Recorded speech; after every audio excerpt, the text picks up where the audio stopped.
Welcome back to the channel, guys, and here we have a second attempt because my mic was muted the first time. Here we have Wall Street Bets, finally something I agree with. This guy picked up $75,000 worth of January BITO options as a leap. Has bet Bitcoin in his Roth. Well, that's a little ballsy, but you can see he's down 20% already with an average price of $193. Um, Ballsy move, but I agree. You got me here. Same, bro. OI is so you can look right here. Let's see. Let's back out here. The let's see. The OI on the January 17th, 2025 options is 14,000. Now you can see it's a lot higher than all these other strike prices. So that is because generally when Bitcoin is roughly around $40,000 to $50,000, it'll hit that $25 mark. Now, looking at this right here, which is, option strap BITO for the $25 strike price, hypothetically, if we were to make a run up to about 50 grand, and it typically trades, at 0.00062 of Bitcoin. So I'm not going to do the math too hard. So um, let's say it runs up to 50,000 in this next run, and I'll show you why I think that here in a second. So that'd put it at 31 bucks. 31 would place it generally around $1,400 per contract, which would be phenomenal. Now that's also given that the implied volatility is at 75, because if the Bitcoin price were to go up to that, that would be volatile. Right now, the implied volatility is at 42 because we've gone sideways for a minute. So in the long term, till 2025, let's take a look at the stock to flow model in which Plan B came up with, and his prediction is that we'll be at nearly $500,000 by 2025. And that's a fair prediction considering that his stock to flow model in the last few years has been pretty accurate. And this is basing that, the halving, as significant as it is, cutting the supply, will drive the supply and demand factor and run the price up. So you can see right here between 2016 and 2020, we had this huge run up, bear market, slight run, and then the build up to the halving, and there we go. So you can see we're in this blue area. I'd say in theory we are generally around the January Q1 of 2019, similar to what we are here. So a nice relief rally, ideally maybe up to this line right here, which is about 50 to 60,000. So looking at the charts right here, so let's go to another chart that's less messy.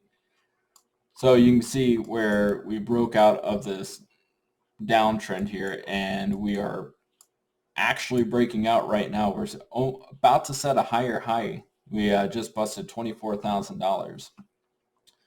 But you can see right here, if we were to place a fractal from, this Q1 of 2019 to right now, that also place us at about 50,000. And if you run this trend line, this kind of the legacy trend, depending on how you run it. So if you start from the bottom here, or bounced off here, ran up here, used it as support here, used as resistance here, that also put us generally around the $50,000 area. Next major level of resistance, though, it's going to be about 25,000. You see we bounced off here and shot right through it, and this is the Terra Luna crash.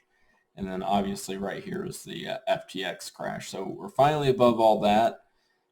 We just have to get right back up to where Terra Luna was. In theory, in my opinion, this would have been the actual bottom of the bear market if we didn't have all these exchanges and coins going under.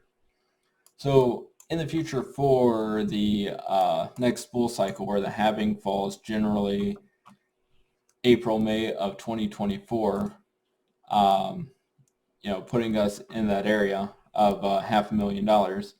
I'm definitely going to be watching this, which is the pi cycle, which is these two 111-day moving average and the 350-day moving average times 2, which, as odd as these metrics are, it's called the top every time. So right here it called the top here at about 60,000, and then we went down to about 30,000, and then we double topped it out, which was an anomaly considering, but not all bull markets are the same. But that is generally a good time to sell and put it into something quiet, not, risk off asset.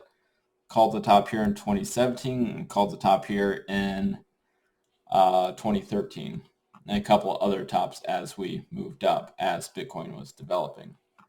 Another interesting metric to look at right now is this Z-score. Every time we've hit this green zone, it has been a bottom, which has been a great accumulating period of Bitcoin. So right here, we dropped down to about $3,000, and then we went from $3,000 all the way up to about 70,000, 60, 70,000, which that's a 20, 25x. Won't be as good as this right here where, it indicated the bottom at, this is market cap, not so much as Bitcoin. But I can tell you, this was about 250 in Bitcoin, and then right here is about 20,000. So this is a market cap on a hold, but I mean, perfect timing. So when it hits the red, that's generally a great time to sell. You can see right here, February 19th is when everything got a little overheated, and you can see on this pi cycle, April 11th. So that might have been a good point to start. See, February 11th was generally right here at about 50,000. So between here and here would have probably been a great time period to just start, dipping out of Bitcoin. With that said, looking at the charts right now, I mean, we're kind of on a roll. We're kind of breaking out, and if we can get above this, we'll do a hour chart.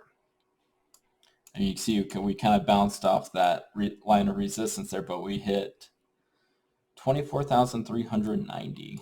So that is right there, slightly better, but it is a higher high, and I'll take that. I'm sure, yeah, the hour on the RSI is pretty high, but we'll take what we can get. Just one more metric before we dip out here. As you can see, bottom here between June and December. Then you had the bottom here, and you had the bottom here, and eventually, once we cross the yellow line here on the RSI, I think it's go time, at least until the end. So till then, hit that like and subscribe button, and until the next video.